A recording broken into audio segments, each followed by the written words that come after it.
for 12th standard. Today we are starting with the first lecture, that is first chapter, respiration and circulation. Although both these processes are quite different from each other, respiration is a different process and circulation is the different process, but both the process they are synchronized with each other. That is why we are going to study both the titles in the same chapter. So first of all, before starting with the detail, we should know the meaning of the title. What do you mean by respiration and what do you mean by circulation? Starting with the respiration. Now what actually the respiration is? Respiration can be defined as generally what we have studied in the school, that the process of intake of oxygen and giving out carbon dioxide is called as respiration. But remember, this is not only the respiration, this is a part of respiration simply called as breathing. Breathing is a part of respiration, will not be defined, will not be considered as a complete respiration. So the process of intake of oxygen and giving out carbon dioxide, यानी oxygen अंदर लेना और carbon dioxide बाहर छोड़ना, सिर्फ इतना process ही respiration नहीं है. रेस्पिरेशन में इसके अलावा और भी बहुत सी चीजें हैं जो इस चैप्टर में हमको पढ़नी है. Now, how do we define respiration? Respiration basically is a biochemical process in which organic food, generally glucose, is oxidized in the presence of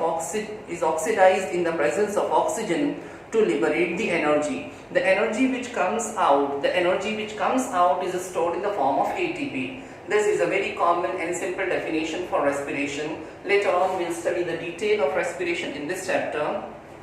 Now the second part is circulation. Circulation is the second half of this chapter. Okay, circulation is a transporting media, is a transporting mechanism present in our body, which is responsible for transporting the different material, different components from one part of the body to the other part of the body. A very good example, as we know, we have the blood in the body. Blood is present within the blood vessels and heart is a pumping organ. So with the help of this complete mechanism, what happens? The blood circulate in the entire body. Why do we study both this chapter together? Because in respiration, oxygen and carbon dioxide, which is considered as respiratory gases, oxygen and carbon dioxide, which is considered as respiratory gases, is transported with the help of blood circulation. That is why we are studying both the titles in the same chapter. Now, starting with the definition of respiration, starting with the details of respiration. As we know, for performing any activity, for performing any simplest activity, we need energy. Without energy, we cannot perform a single movement. Even blinking of eye is not possible without energy. We can't even smile without energy. We can't even cry without energy. We can't move our fingers without energy. So for everything we need energy. And the usable energy which is present in our body is nothing but the ATP. As you know, ATP, adenosine triphosphate, present in our body, present in our cells rather, they are considered as energy currency. They are responsible for providing energy for the various activities. Okay. Now, ATP, adenosine triphosphate, ये हमारी body में कहाँ से आती है, कैसे इसका formation होता है? ATP के फॉर्मेशन का जो प्रोसेस है, एक्चुअल में वही रेस्पिरेशन है. In 11th standard you have studied the chapter respiration in plant. उसमें आपको मालूम है कि how glucose is converted into ATP. In the several steps you have studied, in the first step glycolysis, ATP is converted into pyruvate. In the second step, pyruvate is converted into acetyl. In the third step, acetyl is converted into NADH2 and FADH2.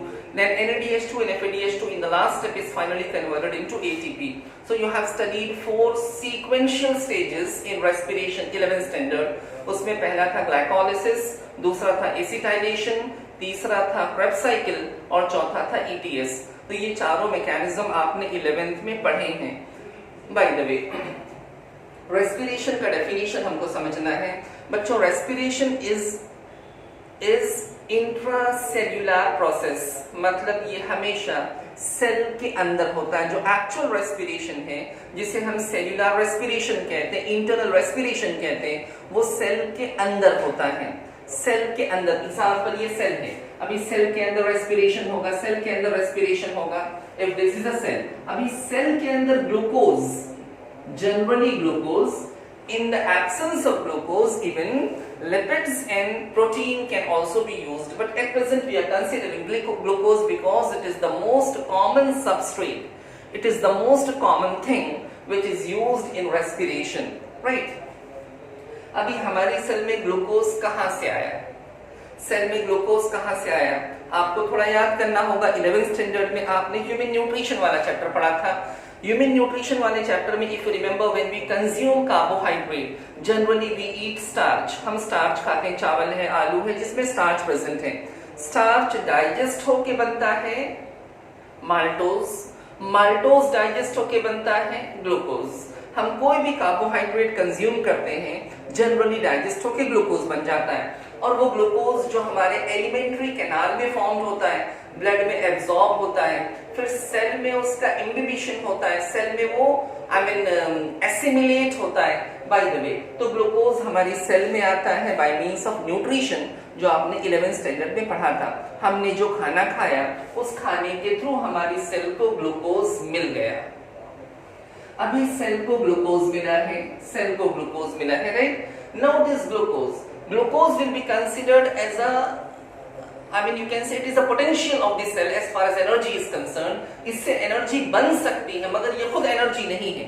इसके पास energy है, इसके पास energy है, मगर ये usable form में नहीं है। Usable form में एनर्जी एटीपी होती है। तो ये ग्लूकोज को ऑक्सीडाइज किया जाएगा, इसको ब्रेक डाउन किया जाएगा इन the presence of oxygen. Now oxygen may be used or may not be used, as you have studied 11th standard में आपने aerobic respiration और anaerobic respiration नाम सुना है।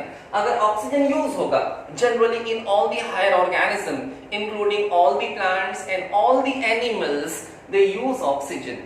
जितने भी प्लांट और जितने भी एनिमल है, generally they use oxygen with few exception. Exception को साइड में रखो। कुछ माइक्रो ऑर्गेनिज्म हैं जो एनारोबिकली रेस्पायर करते हैं, कभी कभी प्लांट की सीड्स या फ्लावरिंग बर्ड्स एनारोबिकली रेस्पायर करते हैं, कभी कभी मसल्स एनारोबिकली रेस्पायर करती हैं, उसे जाने दो। Generally glucose is oxidised in the presence of oxygen. ये ऑक्सीजन कहां से आया? ये ऑक्सीजन कहां से आया? ये वही ऑक्सीजन है जो ऑक्सीजन हम इनहेल करते हैं। ये वही ऑक्सीजन है जो ऑक्सीजन हम इनहेल करते हैं। इनहेल किया, व्हेन वी इंस्पायर ना, व्हेन वी इंस्पायर, तो हवा जो होती है ये हमारी नॉस्ट्रिल से, दैट इज नेजल ओपनिंग से, नेजल कैविटी, उसके बाद फेरिंग्स, उसके बाद लैरिंग्स, उसके बाद ट्रकिया, उसके बाद bronchi. Bronchi divides to form secondary, tertiary bronchi. Finally, it makes the bronchiole, which is covered by numerous small sac-like structure called as alveoli. Alveoli is further covered by numerous fine blood vessels. Alveoli के ऊपर बहुत सारी blood vessels होती हैं। Okay, अभी ये oxygen when we inspire, जब हम हवा अंदर लेते हैं तो उसके जरिए हमें ऑक्सीजन मिलता है। पूरी हवा अंदर जाती है, लेकिन हवा में जो ऑक्सीजन है सिर्फ वही डिफ्यूज होकर ब्लड में जाएगा, पूरी हवा ब्लड में नहीं जाएगी। क्यों बाकी की हवा ब्लड में नहीं जाएगी? उसका रीजन भी हम इस चैप्टर में पढ़ेंगे। अभी आप इतना याद रखिए कि जो ऑक्सीजन हमने, जो हवा हमने कंज्यूम की, उस हवा में जो ऑक्सीजन है वो ऑक्सीजन डिफ्यूज होके हमारे ब्लड में और हमारी सेल्स में पहुंचेगा। बाय द वे, अभी ये ऑक्सीजन हमारी सेल में आया। Now glucose is oxidised in the presence of oxygen. Glucose is oxidised in the presence of oxygen. अभी इसका रिएक्शन होगा। इस रिएक्शन में no doubt some amount of carbon dioxide will be formed, some amount of water will be formed, and in this reaction certain amount of energy liberates।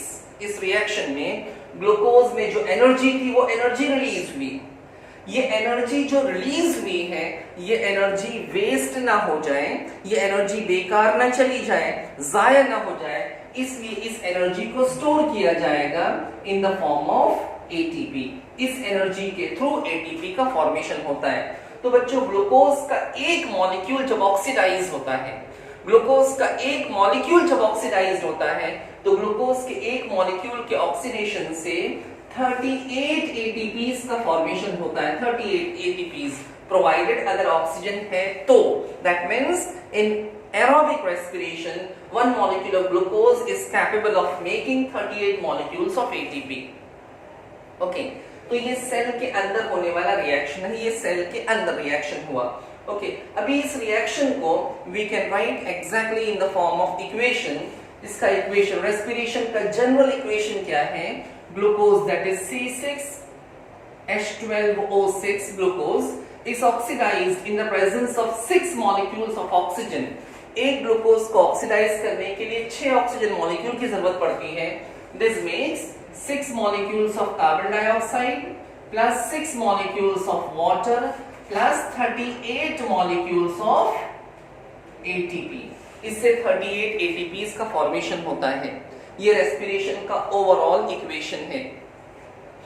Okay, तो respiration का definition जो मैंने आपको बताया, respiration is intracellular process in which organic food that is glucose is oxidized in the presence of oxygen to liberate energy. The energy which comes out is stored in the form of ATP. This is जो हमने लिखा है उसी को sentence में बोलना है। That is the definition of respiration. Once again, the glucose, it is an intracellular process. No doubt, it is a biochemical reaction also.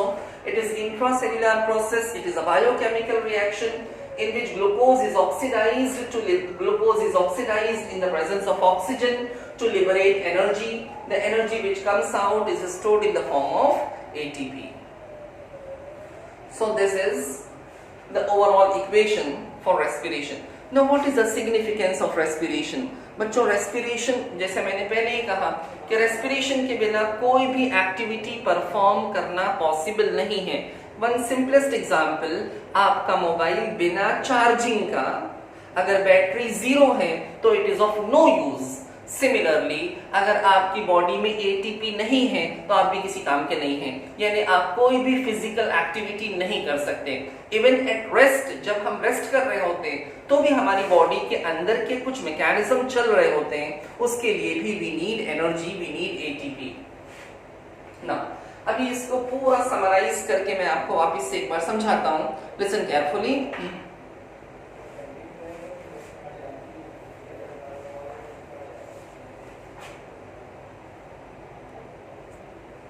हाँ, now listen here. For example, this is our digestive system. ये हमारा digestive system है जिसको 11th में आपने पढ़ा था। Digestive system has alimentary canal and associated digestive glands. As you know about the alimentary canal, ये हमारी बक्कल कैविटी है, pharynx है, esophagus है, ये हमारा स्टमक है, उसके बाद ये small intestine है, उसके बाद this is the large intestine. Large intestine continue into the rectum और उसके बाद finally anus है। This is the complete alimentary canal. ये alimentary canal है। बच्चों, यहाँ से फूड हम अंदर लेते हैं। The process of intake of food is called as ingestion. खाना अंदर गया, अंदर जाने के बाद खाना बक्कल कैविटी में, फैरिंग्स में, स्टमक में और स्मॉल इंटेस्टाइन में इसका डाइजेशन होता है। डाइजेशन होता है, यहाँ पे फूड का डाइजेशन होगा। Digestion means when the complex food is converted into simple form, that is called as digestion. जो कॉम्प्लेक्स फॉर्म है, जैसे हमने खाने में प्रोटीन खाया, it digest to form amino acid. हमने खाने में स्टार्च खाया, it digest to form glucose. So that will be the simple, I mean this is the mechanism of converting complex food into simple form. तो बच्चों, यहाँ पे digestion होता है, डाइजेशन होता है, डाइजेशन होता है। डाइजेशन के बाद एज यू नो, जो डाइजेस्टेड फूड होगा, जो डाइजेस्टेड फूड होगा मतलब जो सिंप्लीफाइड फूड होगा, वो हमारे एलिमेंट्री कैनाल यानी कि स्मॉल इंटेस्टाइन की वॉल से एब्जॉर्ब होगा। स्मॉल इंटेस्टाइन की वॉल से एब्जॉर्ब होगा। So this mechanism is called as absorption. This mechanism is called as absorption. यहां से फूड अंदर जाएगा, तो जो हमने खाना खाया था, हमने प्रोटीन खाया था, प्रोटीन डाइजेस्ट होकर अमीनो एसिड बन गई, तो वो अमीनो एसिड यहाँ से एब्जॉर्ब होगी। हमने स्टार्च खाया था, वो डाइजेस्ट होकर ग्लूकोज बन गया, तो वो ग्लूकोज यहाँ से एब्जॉर्ब होगा। अब ये amino acid, glucose, fatty acid, glycerol, जो भी सिंपल फूड है ना, ये simple food with the help of blood circulation, with the help of blood circulation, ये सिंपल फूड कहां तक पहुंचेगा? ये सिंपल फूड पहुंचेगा हमारी सेल्स तक। ये हमारी सेल है। अब सेल के अंदर आ गया सिंपल फूड, सेल में आ गया, say for example simple food is glucose, जो मैंने आपको पहले बताया था। हमने खाना खाया, इंजेक्शन, डाइजेशन, एब्जॉर्प्शन और सेल में सिंपल फूड का कलेक्ट होना is called as assimilation, is called as assimilation. So the simple food like glucose, amino acid, fatty acid, glycerol and numerous other components which is accumulated in the cell is called as, this process is called as assimilation. यहाँ पे ये आपने 11th में पढ़ा था। अब मुझे कुछ और बताना है। देखो बच्चों, now as you know this is the digestive system. Imagine ये हमारा respiratory system है जो हम इस चैप्टर में पढ़ने वाले हैं, respiratory system.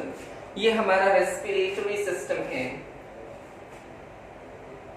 Okay, now respiratory system में फॉर एग्जांपल ये हमारा ये नॉस्ट्रिल है, nostril that is the nose, nose की जो ओपनिंग है उसके अंदर की ये कैविटी, नेजल कैविटी, उसके बाद फेरिंग्स, यहाँ पे लैरिंग्स है, लैरिंग्स के बाद ट्रकिया है, देन ब्रोंकस है, फिर लंग्स में ये कंटिन्यू होती है इसकी branches and finally numerous alveoli is present. ये रफ डायग्राम हमारे रेस्पिरेटरी सिस्टम का। नाउ व्हेन वी इनहेल, जब हवा हम अंदर लेते हैं, जब हवा हम अंदर लेंगे, यहां से पूरी हवा अंदर जाती है, यहां से एयर अंदर जाती है। सिर्फ ऑक्सीजन अंदर जाता है ऐसी बात नहीं है, पूरी हवा अंदर जाती है। हवा में ऑक्सीजन भी है, कार्बन डाइऑक्साइड भी है, नाइट्रोजन भी है, वाटर वेपर्स भी हैं और बहुत सारे पोल्यूटेंट्स भी हैं, व्हाटएवर। तो ये पूरी एयर अंदर जाती है। पूरी एयर यहाँ से पास होते हुए नॉस्ट्रिल से नेजल कैविटी, नेजल कैविटी से pharynx, लैरिंग्स, trachea, bronchus, secondary bronchi, tertiary bronchi, bronchiole और फाइनली अल्वियोलाई। हमारे अल्वियोलाई में हवा आ गई, एयर अल्वियोलाई में आ गई। ना समझाने के लिए ये एक अल्वियोलाई मैं यहाँ से मैग्नीफाई करके जूम करके आपको यहाँ पे दिखाता हूँ। This is the single alveoli, ये एक अल्वियोलाई है। अब इस अल्वियोलाई में जो एयर एंटर हुई है बच्चों, इस एयर में बहुत सारी गैसेस हैं, उसमें से एक गैस है ऑक्सीजन।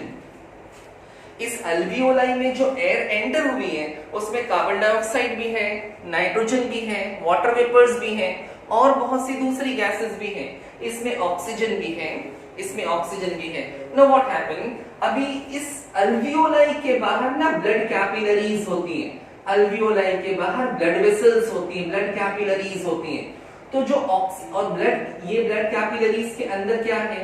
इसके अंदर ब्लड है, ब्लड में क्या है? आरबीसी है, आरबीसी में क्या है? हीमोग्लोबिन है। रिमेंबर, ये ब्लड कैपिलरीज हैं, यानी ब्लड वेसल्स हैं which is present around the alveoli. ये अल्वियोलाई है जो हमारे लंग्स में है और ये ब्लड कैपिलरीज है जो अल्वियोलाई के बाहर प्रेजेंट है। अब ब्लड कैपिलरीज में ब्लड है, ब्लड में आरबीसी है, आरबीसी में हीमोग्लोबिन है। Haemoglobin has a great affinity for oxygen. In short, haemoglobin को ऑक्सीजन से बड़ी मोहब्बत है, बड़ा लगाव है, बहुत अट्रैक्शन है। तो जब यहाँ पर एयर आती है, यहाँ पर एयर आती है, हीमोग्लोबिन यहाँ पर है, तो हीमोग्लोबिन के अट्रैक्शन की वजह से और गैस के पार्शियल प्रेशर में जो डिफरेंस है उसके वजह से ये हीमोग्लोबिन ने ऑक्सीजन को अपने पास बुला लिया, हीमोग्लोबिन ने ऑक्सीजन को अपने पास बुला लिया। अब ये हीमोग्लोबिन और ऑक्सीजन दोनों कंबाइंड हो गए, ये बन गए HbO2 कॉल्ड एज ऑक्सीहीमोग्लोबिन। अब ये ऑक्सीजन और हीमोग्लोबिन की जोड़ी दैट इज ऑक्सीहीमोग्लोबिन, ये ऑक्सीहीमोग्लोबिन यहां से बहता हुआ ब्लड वेसल से डिफ्यूज होता हुआ कहां तक जाएगा? ऑक्सीहीमोग्लोबिन पहुंच गया सेल्स तक पहुंचा। अभी सेल ने देखा कि सेल के पास कौन आया है? ऑक्सीहीमोग्लोबिन, यानी हीमोग्लोबिन और ऑक्सीजन की जोड़ी जो है उसको ऑक्सीहीमोग्लोबिन कहते हैं। अभी सेल को ऑक्सीजन की जरूरत है, सेल को ऑक्सीजन की डिमांड है, नीड है, तो सेल ने ऑक्सीजन के लिए अट्रैक्शन दिखाना शुरू किया अपनी तरफ अट्रैक्ट करना शुरू किया। तो इस अट्रैक्शन की वजह से बच्चों, इस अट्रैक्शन की वजह से ऑक्सीजन अंदर चला गया, ऑक्सीजन अंदर चला गया, हीमोग्लोबिन बाहर रह गया। अब ये बाहर अकेला पड़ा हुआ हीमोग्लोबिन, हीमोग्लोबिन बाहर है, ऑक्सीजन अंदर चला गया। अभी ये हीमोग्लोबिन अकेला है, बाहर रुका हुआ है, इंतजार कर रहा है। बाय द वे, अभी जो ऑक्सीजन अंदर आया ये ग्लूकोज के साथ रिएक्ट हो जाएगा, जैसा इक्वेशन आपने पहले पढ़ा था, ग्लूकोज के साथ रिएक्ट होगा। और इस रिएक्शन में क्या बनता है? इस रिएक्शन में बनता है कार्बन डाइऑक्साइड, वाटर और energy in the form of ATP. इन सभी चीजों का फॉर्मेशन होता है। अब यहाँ पे जो कार्बन डाइऑक्साइड बनता है, this carbon dioxide is not safe for the cell, it is in other word you can say it is a toxic component. ये सेल के लिए सेफ नहीं है। तो सेल क्या करेगी? अपने इस गंदगी को यानी कार्बन डाइऑक्साइड को इसने दे दिया, किसको दे दिया? हीमोग्लोबिन को दे दिया, हीमोग्लोबिन को चिपका दिया। तो हीमोग्लोबिन जिससे अभी ऑक्सीजन जुदा हुआ था कुछ देर पहले, अब उसको दूसरा ऑप्शन मिल गया जो बहुत अच्छा तो नहीं है मगर काम चलने जैसा है, इसको CO2 मिल गया, राइट? इसको CO2 मिल गया। तो ये हीमोग्लोबिन और कार्बन डाइऑक्साइड जो है ये दोनों मिल जाएंगे, इसको हम कहेंगे इसको बोलेंगे कार्बमिनो हीमोग्लोबिन, इसको कार्बमिनो हीमोग्लोबिन कहेंगे। ये कार्बमिनो हीमोग्लोबिन यहाँ से डिफ्यूज होता हुआ वापिस से यहाँ तक आया। यहाँ तक आने के बाद यानी HbCO2 यहाँ पर आया। अब हीमोग्लोबिन की नजर वापिस से ऑक्सीजन पे जाएगी, बिकॉज हीमोग्लोबिन हैज एफिनिटी, उसके दिल में ऑक्सीजन के लिए अट्रैक्शन था। तो हीमोग्लोबिन वापस से ऑक्सीजन लेना चाहेगा, लेकिन उससे पहले CO2 छोड़ना पड़ेगा। वो CO2 को छोड़ देगा अल्वियोलाई में, तो CO2 यहाँ पर आ गया, नया ऑक्सीजन ये लेगा और ये मैकेनिज्म वापस से रिपीट होगा। इस तरीके से ये पूरा मैकेनिज्म चलता रहता है। यानी डाइजेस्टिव सिस्टम से आने वाला ग्लूकोज और रेस्पिरेटरी सिस्टम से आने वाला ऑक्सीजन, इनके रिएक्शन की वजह से ये एटीपी का फॉर्मेशन, एनर्जी का प्रोडक्शन होता है। So this mechanism is called as respiration. ये एक्चुअल रेस्पिरेशन है। Remember, respiration will always be energy releasing process. Respiration है तो एनर्जी रिलीज होगा, चाहे वो एरोबिक रेस्पिरेशन हो या एनारोबिक रेस्पिरेशन हो, हर रेस्पिरेशन में एनर्जी लिबरेट होना कंपल्सरी है। ओके, तो बच्चों ये मैंने आपको पूरा बेसिक कॉन्सेप्ट बताया, what is respiration. Okay, now starting with the first side heading.